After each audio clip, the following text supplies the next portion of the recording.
Good morning, America. Hubert Johnson here with Taxes Made Easy. We've got an interesting show. We're going to make it a little fun because it's Friday and we like to have fun. But we're going to talk about Social Security.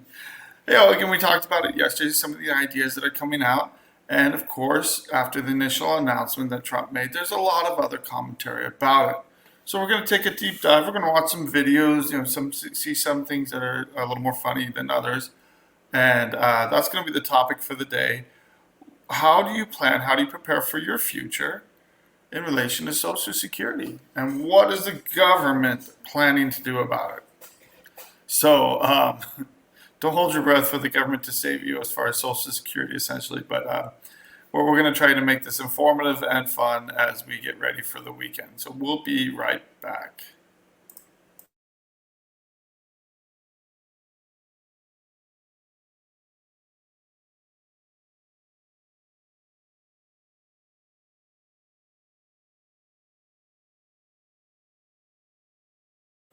Welcome back, everybody, and thank you for watching Taxes Made Easy, either live or on rebroadcast.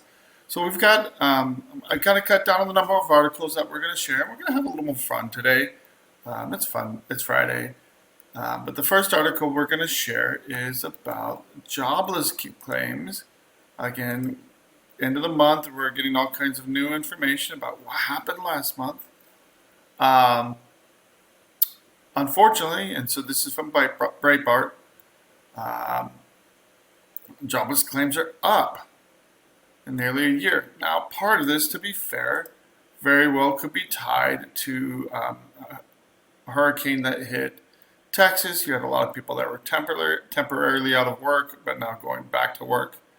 But again, even then, it's rose by 14,000 overall to a one-year high of 249,000. And the estimate was supposed to be around 236,000. Again, went past estimates here. So, and then one of the concern is the number of people collecting unemployment benefits beyond their initial week increased to 1.88 million people. So that's the highest number since 2021 of people on unemployment continuing to collect those benefits. So this is, 2021 was when the economy was staggering and really suffering post-COVID. And so biggest increase was claims within Michigan. However, Texas got hit by a new hurricane. And that might only be a temporary increase, but overall it's not good news for the labor market. Ironically, the Federal Reserve is looking at this and saying a weak labor market would be a good reason to cut the interest rate and start allowing for a little bit lower interest rates. Ironically, we want the government, the economy to improve. We want to see production up. We want to see real growth as we cut the interest rates and try to return them to somewhat normal. The problem is the Fed is still playing with the numbers.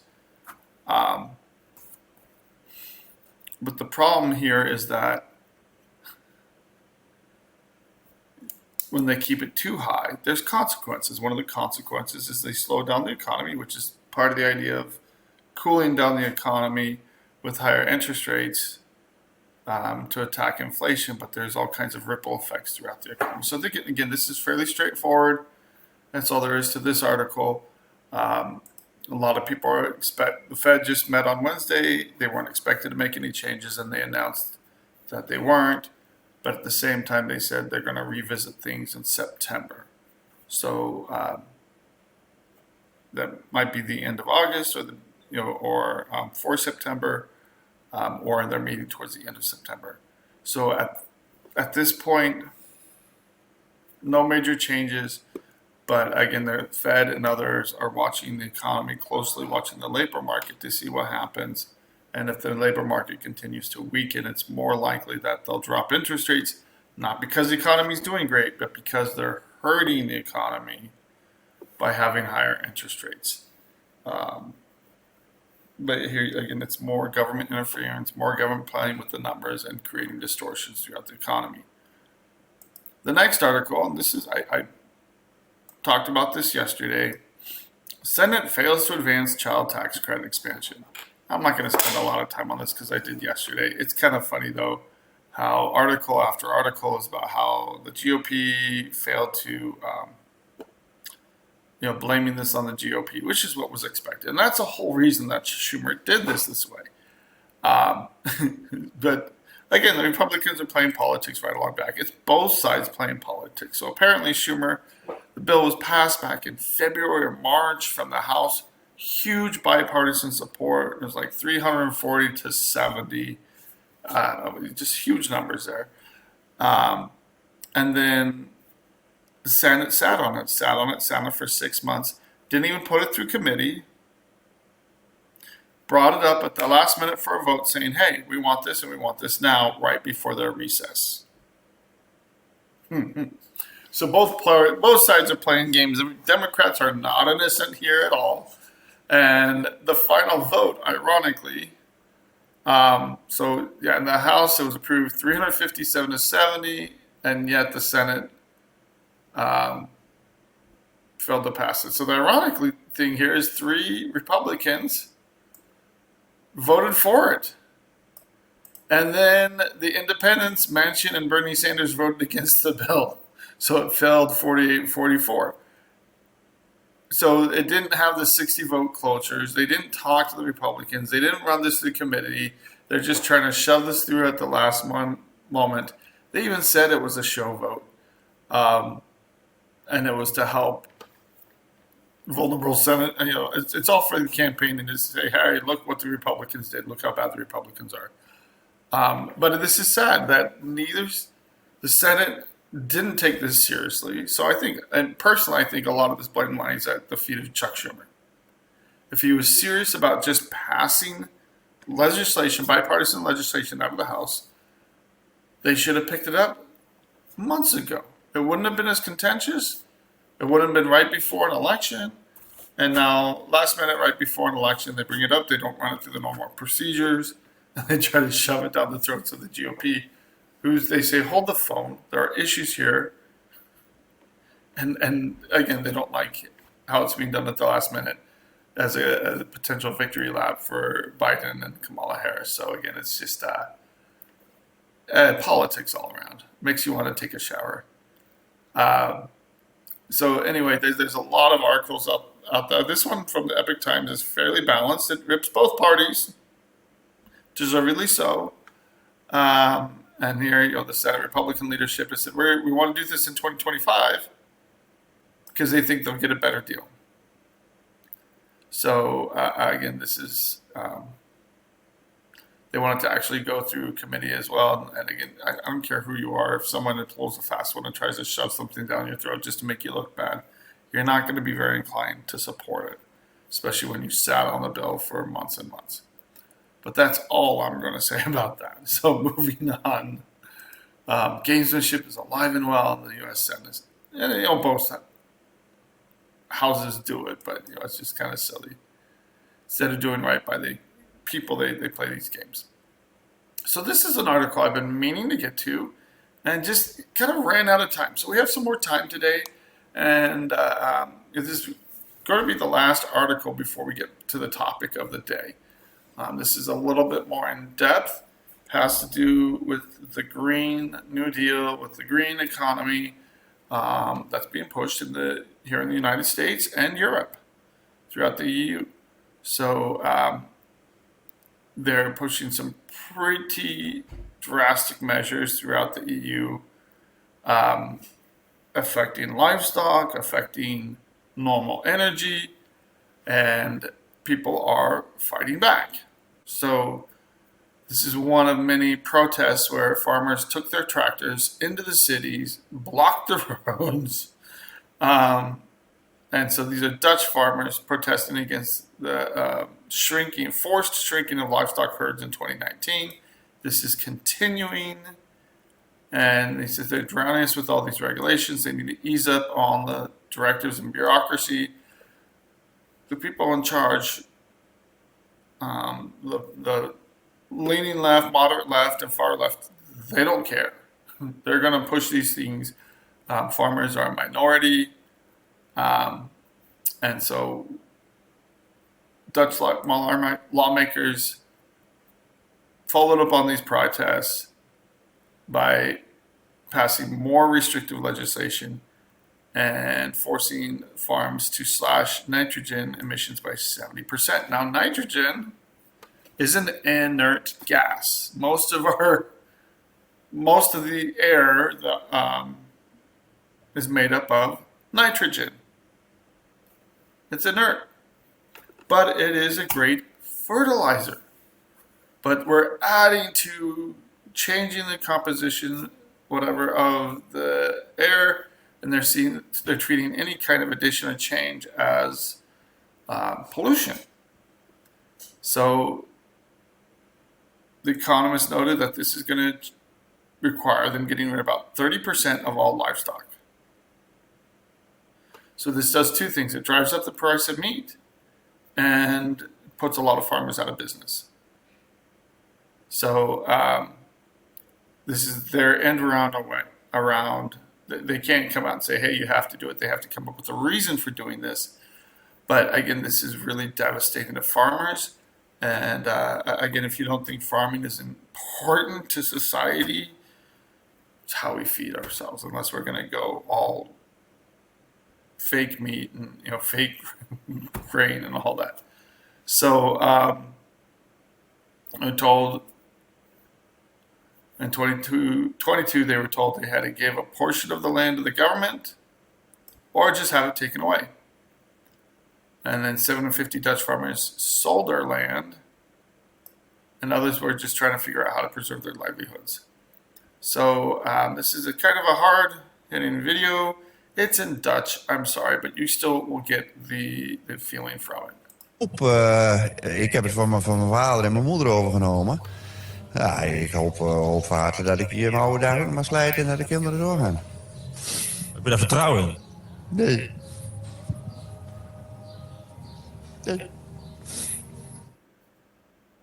So kind of hard to see a grown man cry. But when you take someone's livelihood, something they've worked on, their grandparents have worked on. He's saying that his parents and grandparents all worked on this farm, and the government is forcing them to close it down and end what's been a family business for generations. So real consequences here, loss of freedom, and so the reaction that's happening now is really throwing leftists off. Part of their effort to reach net zero CO2 emissions, and again, by regulating nitrogen and other gases as well, they're going well beyond just CO2.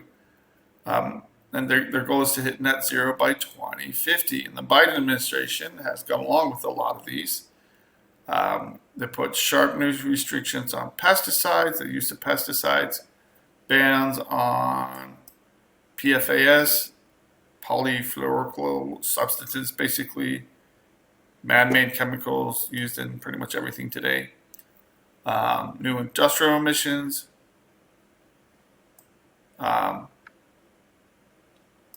And then it calls to relax pending anti-deforestation laws, which again hurt farmers. So they're changing the direction somewhat, but a lot of the most recent elections that happened in 2024, the Greens tanked. They just had a huge backlash. They went from 20.5% of the election in 2019 to 12%. That is huge. And this is biggest loss is voters under 25. And in France, Green support went from 13.5% to 5.5%. Barely above the threshold for representation of the French delegation. Why? Well, they're trying to limit energy. They're trying to limit carbon footprint by being fairly draconian and what they're allowing, what they're not allowing. And I'm up against another break, so we're going to have to come back to this.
Welcome back, everybody. I apologize. I went over a little bit on the break, but the main point here is support for green parties really dropping in Europe. Germany went down from 20.5 to 12%. In France, it went from 13.5 to 5.5%. Some of that support went to other liberal parties that the Macron's party and then the far left combined together to get a majority of parliament. But again, it's the why of it is they're cracking down on energy as well. So not just farming, not just emissions, all kinds of emissions, whether or not they are damaging or not, or harmful or not, but also energy as well. So cold swimming pools, chillier offices in the wintertime, shorter showers are the new normal in Europe. So we're in the United States, we're spoiled. If you want to use energy, you can. You just have to pay a little bit more for it, depending on how much it is. There have been some exemptions, like rolling brownouts in California, and again, that hurts the elderly the most. They can't, when you get 100-degree days, some of them end up dying. It can be that bad. But in general, we do have plenty of energy for our wants and needs in the United States. One of the big issue here is that they're cracking down on energy consumption. And how are they doing that? May 2023, Germany shut down its last 3 remaining nuclear power plants.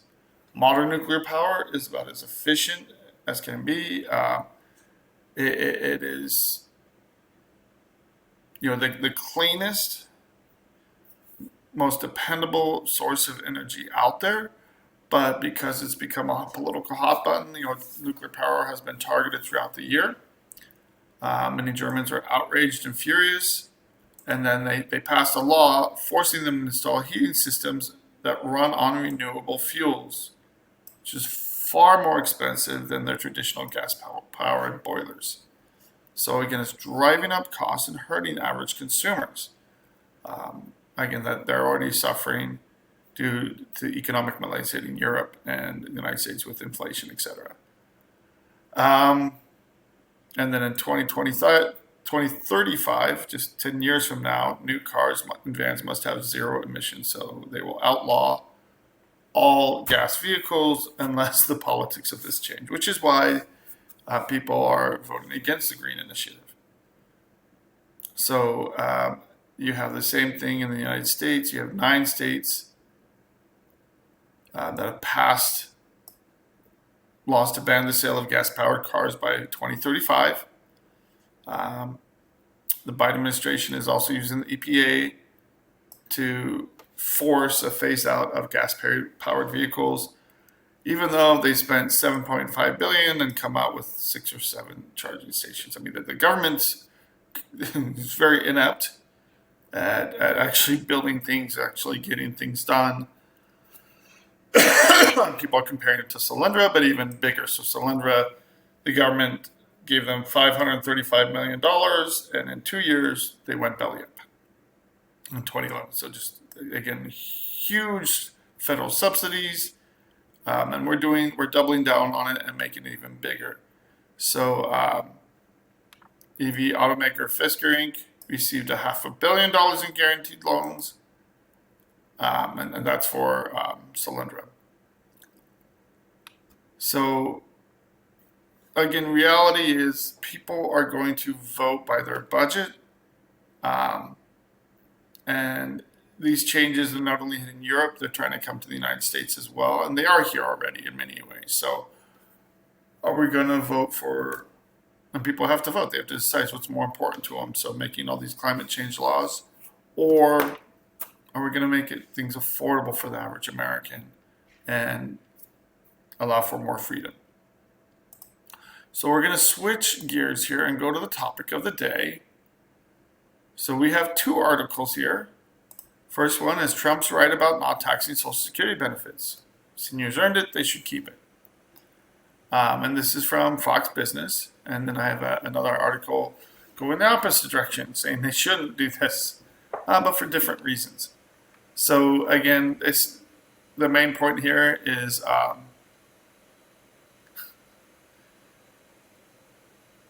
the idea of just cutting taxes is very popular among the right. Donald Trump weighs The in question on is, whether how do we he'll pay for debate it? Kamala Harris. Listen. Because just by Probably end just up cutting debating. taxes I doesn't think actually the improve debate should take the place economy, before does the not votes start improve being our cast. national Well, maybe debt. And just so you that's and one thing her, nobody's you talking and, about that. Maybe President- because Vice it's such a President political hot Harris in a room potato. together with no Maybe they're waiting moderators. until after the election I to don't do mind so. that. I don't mind anything. Look, I don't know, mind. but We neither can do party any has a form of plan when it debate. comes to national debt. And that's one of the biggest concerns. Joining us here. now, former So Utah there's plenty Congressman and Fox of News contributor articles Jason out there Chaffetz. talking about how Congressman, good to ridiculous see this ya. is to Kamala cut is taxes clearly on enjoying, let's call it, a Social Security. honeymoon with the press. Now, The our question is, tax when does system that is very end? I progressive think in that it's when the Trump less you make, debates the her. less What do you small think? percentage of your income is paid into taxes. Yeah, I think we have to actually start talking about issues. So if you have incomes below 25,000 or 32,000 for couples, you're entirely exempt from tax. She was the However, hottest, thing in town. She like was we were talking raising the most about amount of money. the other day, People if were you excited that's about only it. that's And then less she than started $3,000 and she started a month. having her issues and her beliefs At revealed. 32,000, And next thing you know, she's losing. that's in that her is own state of 36,000 California would to be Andrew 3,000 a Yang, where month she was for the only year. getting single-digit Nobody's, support especially from a couple, Democrats is not in living well California. off That's of how bad she $3,000 a is. month. They're in So when she poverty. has to actually talk without a teleprompter, that's where And trouble again, begins from for what her. I Yeah, deal and with she has people all the raised a time, lot that of there are a money, lot of Jason, people after Biden just dropped relying out on of the Social race, Security. but If you're Nick just covered relying on the Social hearing yesterday. He Security, said some of the big Dem donors unless are your house, rethinking how everything's much paid they're for, giving the Democrats because they were thinking most of them are Biden living in a presidency, not pretty necessarily sad Harris poverty. in that place. And A it's lot sad of to see it. grassroots People that going work on their too, whole but you lives, need to take that and yet money, the you need system to fails them. translate it into votes, and you need to talk But about then they things have to, if they go out and they logically that work, resonate with people. And so ultimately, I think the point or that higher you're incomes making can is that see she won't 85% be of their able to do that. benefits received being taxed. Yeah, I think when you start exposing her So, radical San Francisco record, I don't think America why wants should they to be more paying like San taxes Francisco. on I mean, she something wants to that have they give discussions the about federal government? eliminating meat. She doesn't believe in ICE. That's the She thinks issue. that It's the it's KKK wants something to that they repeat paid that in. old model, The government open borders mismanaged their policy, money, and yet they're less still trying to cops. tax them on it. So She's there's a lot of arguing that more unfairness cops built wouldn't into make this, America more safe. depending on how you look at Internationally, it. she's more So currently, pro-Hamas, just for Social Security, pro-Palestinian not than she including is Medicare, they take pro-Israel. about 12.6% of That's each not gonna play worker's well in payroll Nevada. They got a taxes. big Christian population there in Nevada. Half A from lot of the members directly of from their churches, paycheck, the other Christ, half the from their Latter-day Saints, employer. the so formerly The known total as the amount, Mormons, including hundreds Medicare, of is thousands of people there. 14.9%. And I'm telling you, those factors and the come average into play. benefit is around The advantage they give $2,000 the a month. Democrats, though, is that they're get out the vote. That effort is with not unions, enough to live on. Teachers unions, worker unions. Pretty much in anywhere in the Nevada. United That's States. a big deal. And If so you are in the I deep think the South, Democrats are maybe much where better things at are getting still out the relatively vote cheap. than Republicans, but if they can match that or at least come But in most of the close, country, Republicans can do better than expected. The name calling is $2,000 back in the meantime. barely The New gets York you groceries Times op-ed and from rent. Tom Friedman That's it. says that the Democrats It's actually really would kind of regret sad calling to Trump see and his supporters how poorly seniors are weird. taken care Does this of. sound like another deplorables moment to you? One of the suggestions, and this when is you start something that labeling Trump people did suggest, and you have to go get their votes, that usually doesn't work. is the very well. option of putting And 12% so it just gives for an opening young to try to workers into point a out the 401k. weirdness that's coming out of Harris and whoever are running me. Now, if you put and the 12% of people your that, income, instead you know, of sending to that Social she's Security, you put it in associated a with, that just opens the 401k, window they're to have a estimating to volley get back 3 and forth times the on benefit socially based on the online. market. Is it I think guaranteed it's by the just U.S. government? offensive. And if you're No. truly How proud, good are if the you're guarantees of the truly U.S. government? vulnerable to So, go one way or the other, this is to something have that was them proposed label you by as weird, George Bush that just doesn't play W. well. Yeah. George Another W. thing, Bush, coming back to this and money he got issue, is that torn she's looking at her apart vice president, Jason, or whoever by the she's media going to for add to the this. ticket, and she's saying to herself, But if we who would have can done help this me raise 20 more years money? ago, When I think Social about that, Security I would be realize that fine by who now. raises more money hasn't always been the strategy. Now we've that got has gotten you 10 into years or political less to office. do And something about ultimately, I think Social she should be Security. focusing on somebody Everybody who knows is it's going coming. to resonate best with people. Yet what are and we issues. doing? But again, I Close feel to her nothing. efforts are Anybody that misplaced. proposes a real fix is torn to Yeah, shreds. I think that's exactly right. Look, So a she big is in the benefit midst is of that a honeymoon. rewards I think seniors It also demonstrates how incredibly bad and and that weak it- Joe Biden was. you're The paid into Democrats it their whole knew it. lifetime. The fundraising had dried Especially up, if they the continue to work and enthusiasm was invest. not there. And it also the helps very the fact that they're economy kinda showing a little by bit of life and giving energy, people more it's not money in their surprising, 'cause pockets more life support to before invest, of and knowing especially that for they were gonna taking get money. blown So out. That's, I think, it ultimately doesn't why Joe help to Biden just dropped out of the spend race. more money and give Jason people more money to Jacobs, good to spend. see you, sir. Thanks for being with That us. just leads to an inflation if you Meanwhile, don't wanna have get a real quick growth check to on go your with money? it. We have a lot of But if you have forcing people, say, hey, if you can either put it into Social Security or you can put it into a 401k plan for themselves, that's more direct investments. Because what happens with the Social Security money? I'm actually getting ahead of myself. We're going to get into that. And yeah, let's go ahead and jump there. So we've got a couple short videos to talk about here. And I think they're pretty informative. So let's go ahead and share this. Let's get the Uber ad. Well, it is an election year, and we're already being bombarded with talking points and promises that may or may not pan out. The latest, Republicans released a 2025 spending proposal with, quote, modest adjustments to the retirement age. To break this down and what it could mean for your retirement, Yahoo Finance reporter Rick Newman is here. Hey, Rick. Hey, yeah, so President Biden attacked this right away, calling it an extreme idea and saying basically they just want to wreck Social Security. We kind of get this every election year. Republicans say they have plans for how to reform Social Security. Democrats say they're going to take Social Security away. It's a lot of fear mongering.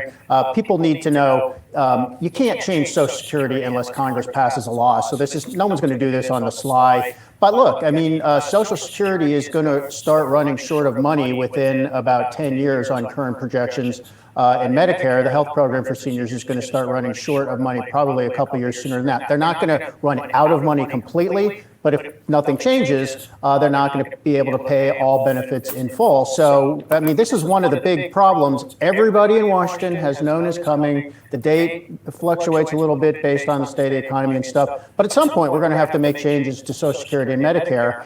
And almost assuredly, it is going to involve some combination of tax hikes, which is how President Biden wants to solve the problem, and modest changes in benefits. And that is probably going to include a gradual increase in the eligibility age, which, by the way, we've done before. I mean, in a 1983 law, the eligibility age for full Social Security benefits used to be 65. A 1983 law changed that to 67, but that went into place gradually over a span of 30 years. So, I mean, it's very plausible we're going to see something like that again. But nobody should panic because nobody's going to sneak a Mickey on you here.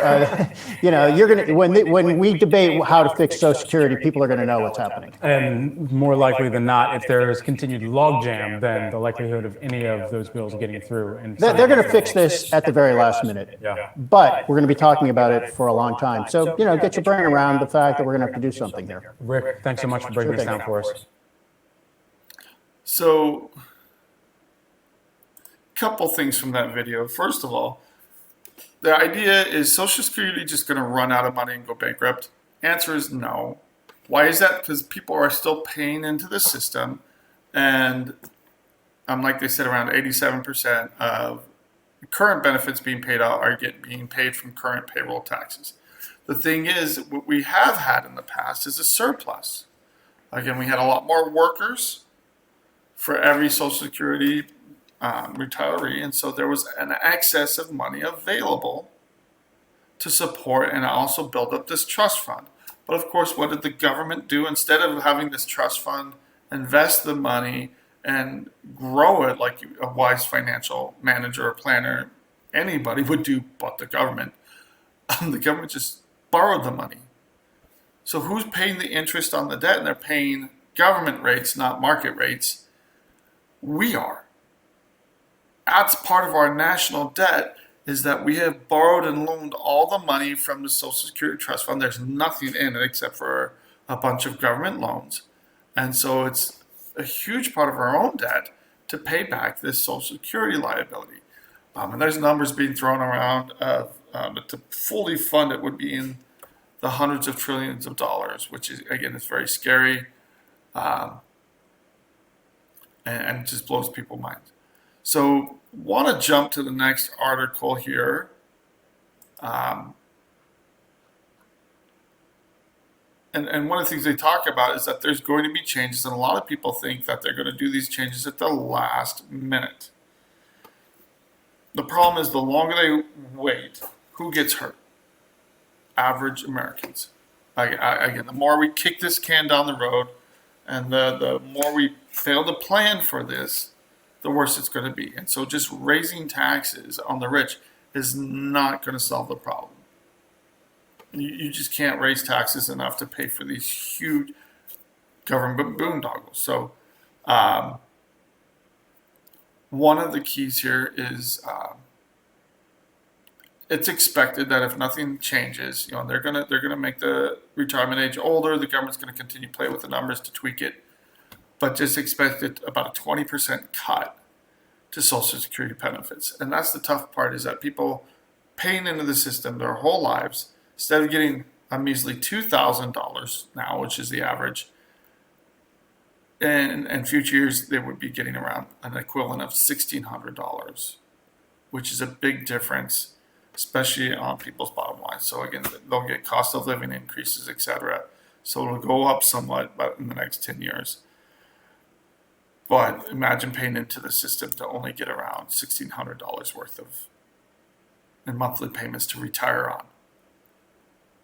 It is a tragedy that Social Security has not been fixed, that nobody's been serious about it and actually had the political gumption to stand up. So I applaud Trump from trying to take this on, but not everybody's so happy about it. So another article here, and the title of it is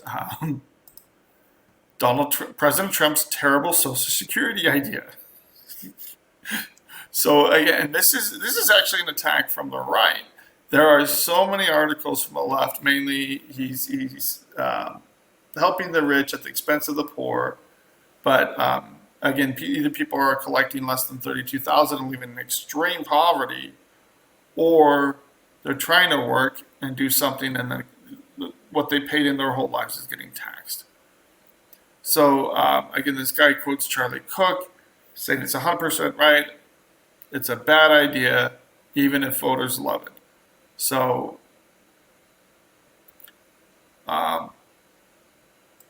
one hand, Trump is saying, look, we're not going to destroy your Social Security. And every Republican that's tried to do something with Social Security has tried to assuage fears that, look, I'm not trying to destroy it, I'm trying to fix it. But are they telling the true political cost, or they're avoiding the political cost of telling people the truth about what is unavoidable? Now, I gotta say, at least he's trying to do something. And the Democrats they're fear-mongered about this like crazy. They've buried their head in the sand. How dare you do anything about Social Security? The only real solution that they've offered is tax the rich, tax the rich, tax the rich, which is counterproductive and usually ends up in less federal revenue.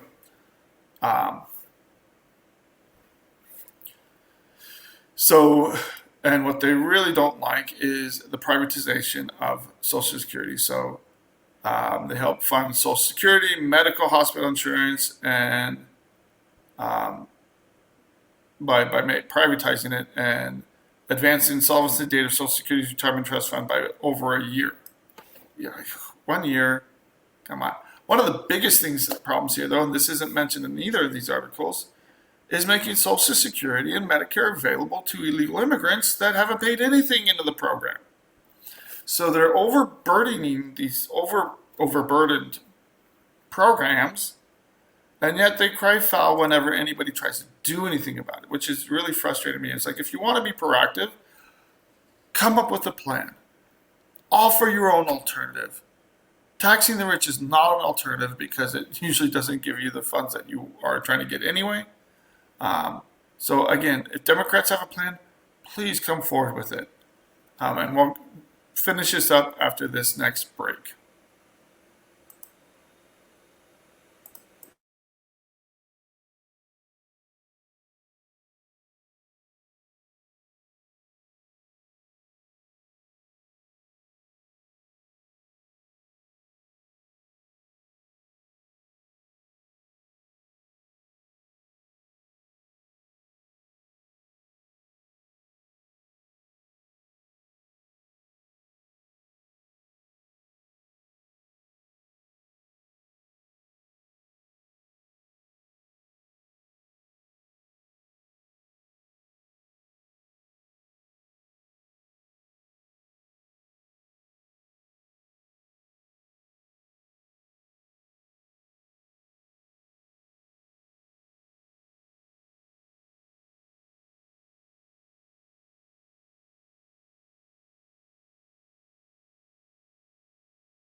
Welcome back, Hubert Johnson here.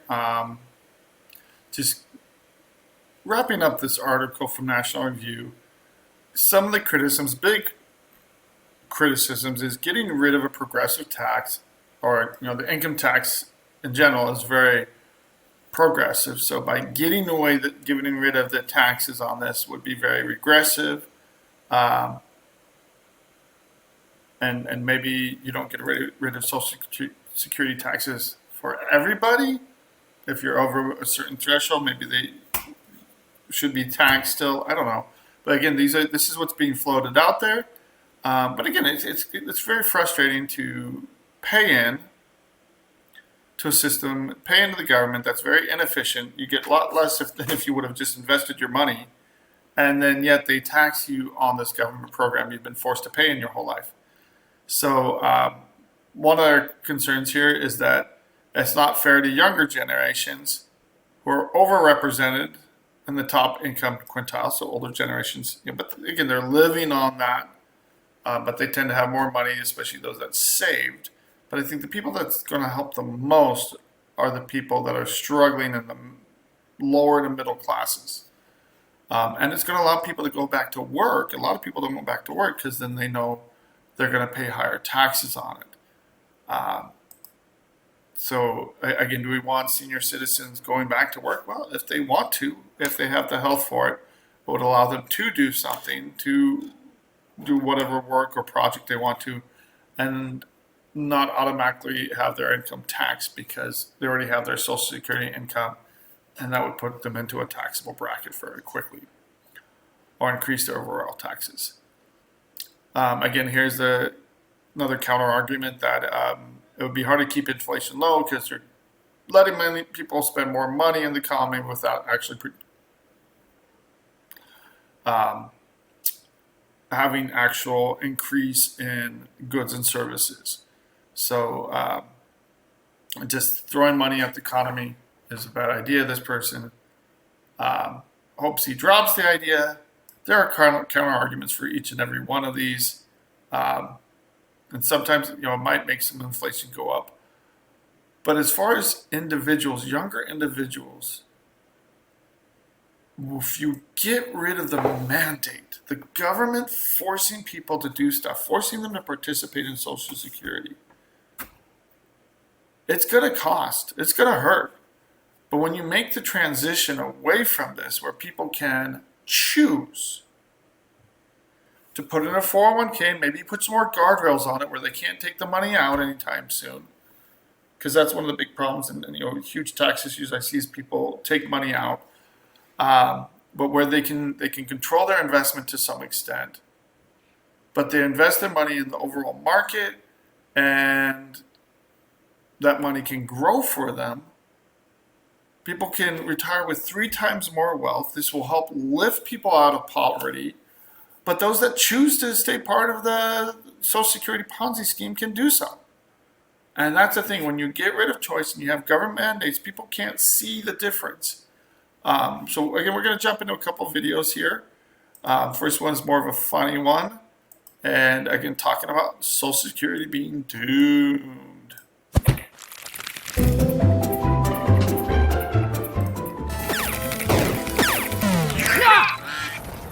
Whoa! Hey! It's my penguin friend from the future! How have you been, buddy? Whack! That's news. I thought everybody already knew Social Security would fail eventually. Huh? No? I was planning. And this is meant to be funny. Social Security is becoming, they are running out of funds, but they're not going to go bankrupt because they're constantly collecting more money. So just clarify. I'm living off of it in my old age, aren't you? Maybe if it were 1945. Back then, there were 41.5 people paying into the system for every retiree living off of monthly Social Security. But as of 2010, the number dropped to 2.9 people paying in for every one person cashing checks. Since then, it's only gotten worse. What used to be a pyramid is now just a really expensive block. And yet, even though the math doesn't add up, it still created terrible incentives. Like how I totally forgot to save any money for retirement. Oh, whack. Yeah.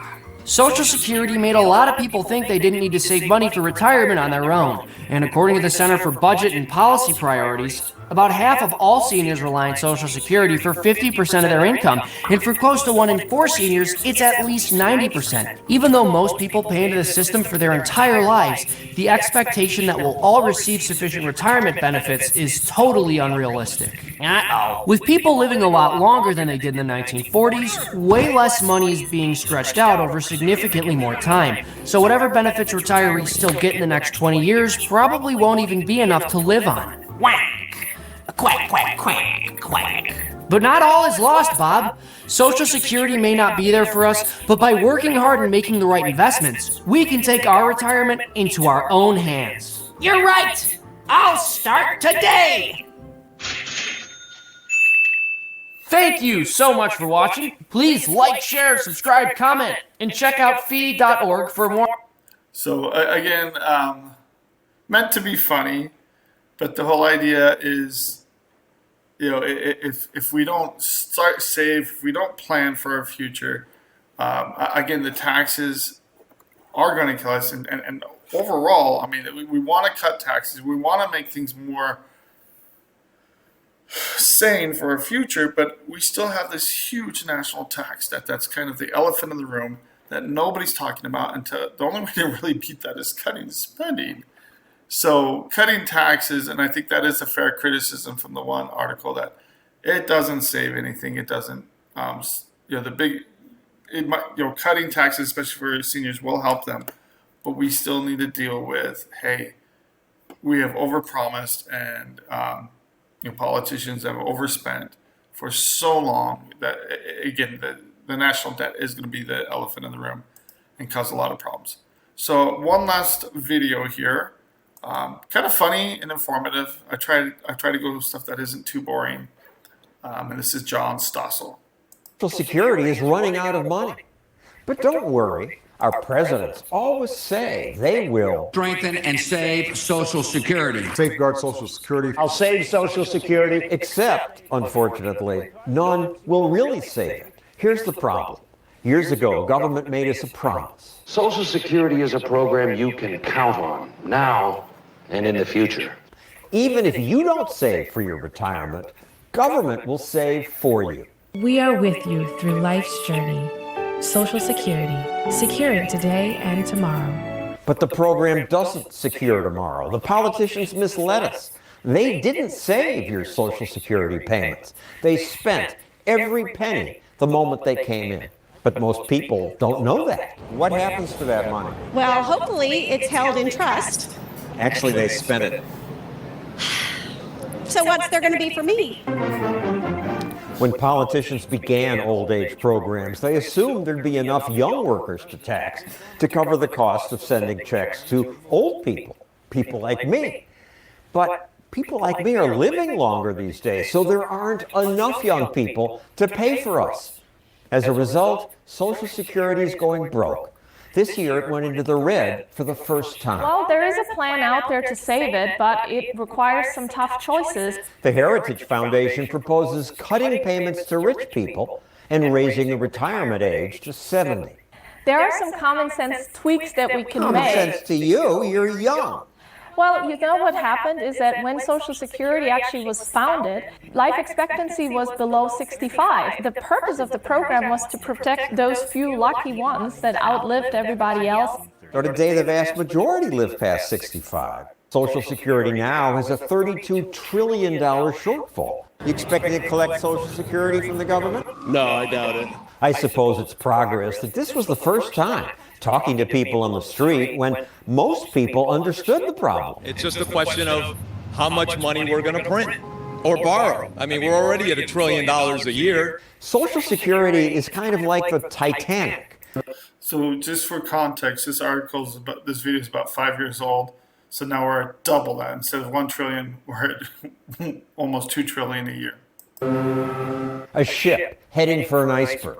This is a massive ship that moves very slowly. If we start making reforms now, we can avoid the iceberg. If we wait until we can see the iceberg right in front of our noses and then we try to turn the ship, we're going to run right into it. Medicare will hit its iceberg in just 8 years. Then benefits will automatically be cut. Social Security will hit it in 15 years. What's to be done? The Democrats say, spend even more.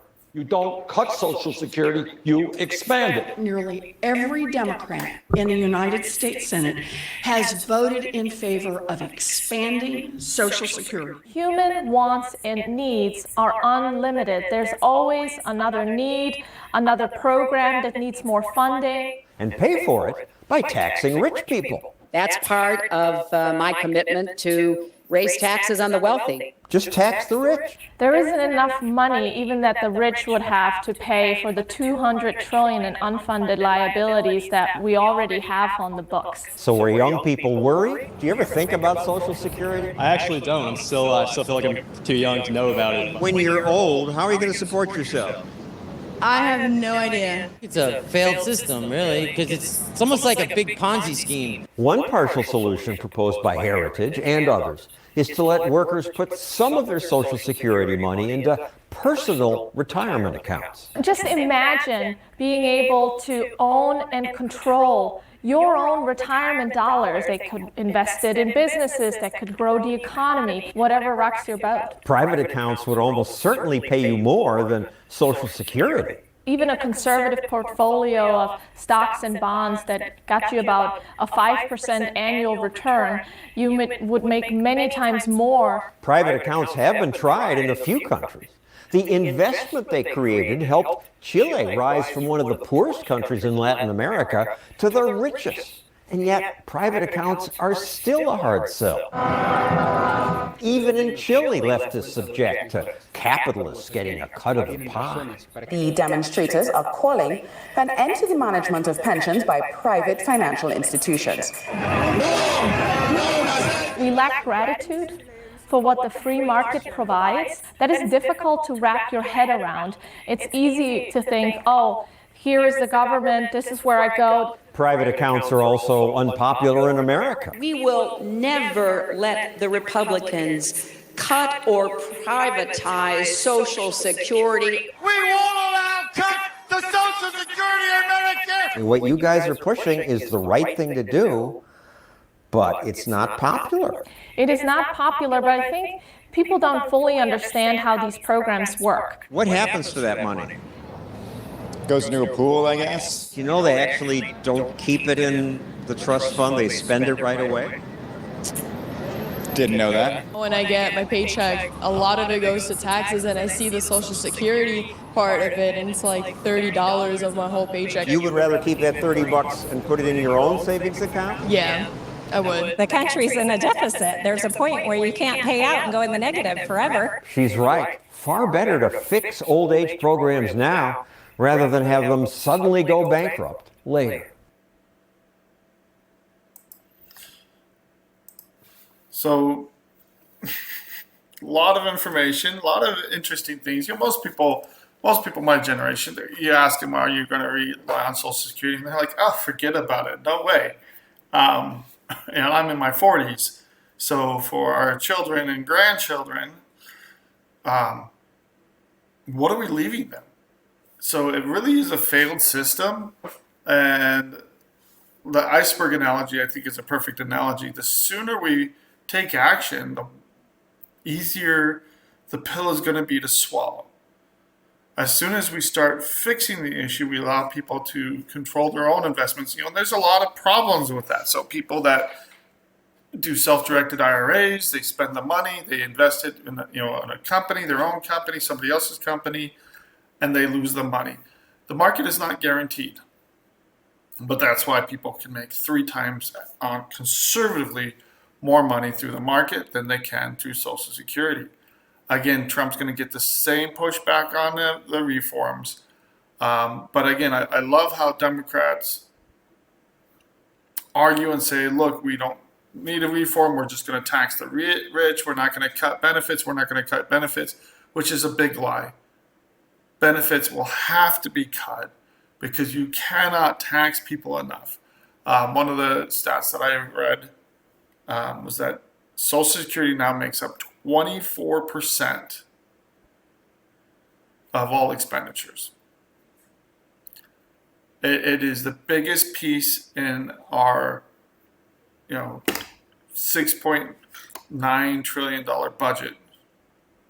So again, you can't, it's beyond just taxing the rich. It's too big. This is a national program that really costs so much more money. And the problem is, the reason I think that politicians, union leaders, everybody doesn't want to privatize it, because then they lose power. They can't spend the money. And when you shrink the government, that takes power away from politicians. And you give that power back to the individuals. But again, I would want some guidelines in there, something to help people so the money doesn't get frittered away, spent, or they just withdraw it when there's a need. I would want to have some kind of safeguards in there so it actually gets saved for people's retirements and actually helps individuals. So be informed. Look at the pros and cons here. Social Security, it's something I remember they telling me when I was a kid that it was going to end and go away, and now we're getting closer and closer to, again, it's not going to end. It'll get cut unless someone takes serious change. And I'm not sure if either party is really serious about cutting spending, which is a real elephant in the room here. So have a great weekend, and we will see you on Monday.